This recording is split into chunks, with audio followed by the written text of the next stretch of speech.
Do you remember the exact moment your entire life changed? I do. It was July 2008. I was squished onto one half of a twin bed at summer camp with one earbud in my ear. Next to me, my friend was playing an episode of this cool new show called Gossip Girl on this cool new device called an iPod Touch.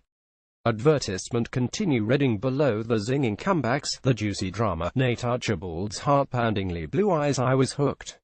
I binged the first season that summer back before binge-watching was even a thing, and devoured the next 5 seasons as they aired. I spent the rest of high school grimacing my way through headband-induced headaches and taking the bus in New York City on weekends to linger outside Blair Waldorf's apartment. I wound up going to college at NYU Blair, Dange and Vanessa's school because, in part thanks to the show, New York was the only place in the world I wanted to live. If this all sounds vaguely familiar to you, maybe you've seen my 17.com essay. I based my entire life on Gossip Girl and I don't regret it, which went embarrassingly viral. The Daily Mail made fun of me more than 2 years later. Half my DMs from strangers are variations on "Are you the real Blair Waldorf?" Gossip Girl gave me a path to follow when I was 15 and feeling majorly lost about who I was and who I wanted to become. I was a bored kid in the suburbs who wanted to believe that the show's glamour could happen to me.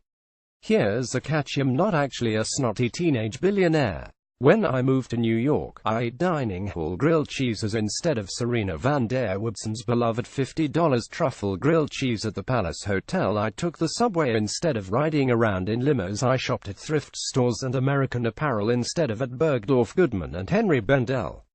That didn't matter to me. The truth of New York was even better than what I saw on TV, because it was real and it was mine. GIF advertisement. Continue reading below. On September 19, 2017, Gossip Girl turns 10. In honor of my favorite show's anniversary, I spent a week dressed like Upper East Side style icon Blair Waldorf. Here's what happened. Day 1. I've heard that the first crisp, cool day of autumn makes some people crave pumpkin spice lattes and cozy scarves. For me, that kind of weather begs for something different: thigh-high socks and boucle jackets, preferably thrown on in a frenzy while listening to the highlights of the greatest soundtrack of all time. Advertisement. Continue reading below. Coincidentally, I moved to the Upper East Side less than 2 weeks before my Blair tribute week began, which made dressing like a Constance Blood schoolgirl almost too easy. As I learned back in high school, dressing like Blair doesn't require a trust fund budget. Her style staples, alien minis, collared shirts, preppy flats, fun tights and socks can be found pretty much anywhere. Day 2. What did I say about headbands earlier? I can't remember, because those things still feel like they cut off my brain circulation.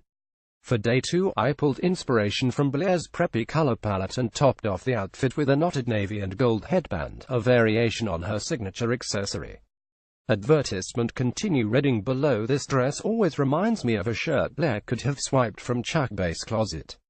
And the jacket happens to be something I pulled from my mum's closet a full decade ago, back when I copped Blair's style to look sharp in the classroom.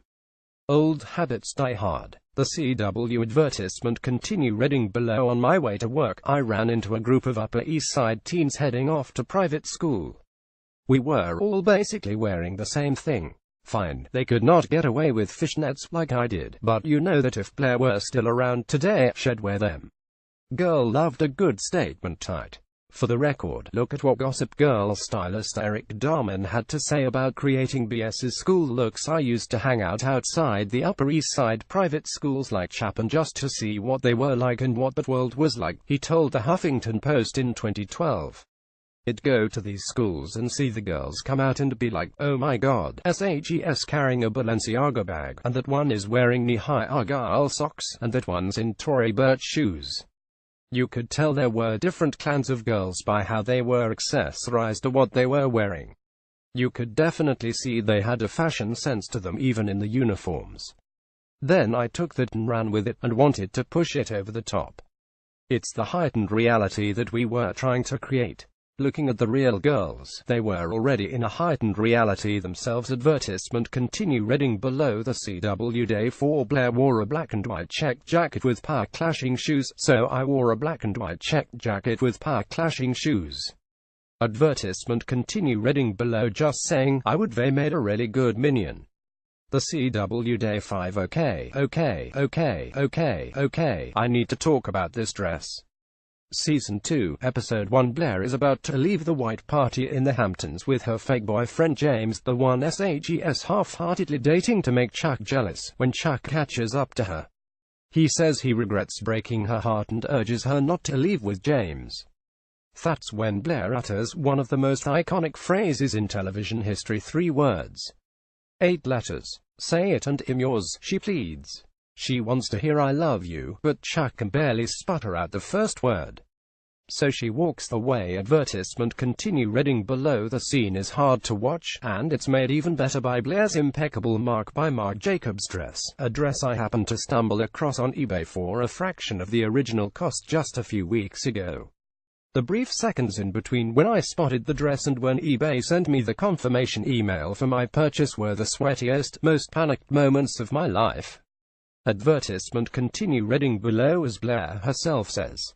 Giffy Blair wouldn't bother with modesty, so I want. Either I felt straight up fabulous this week, and not only because it's impossible to feel like a slouch when you're around, curled, and buttoned up within an inch of your life.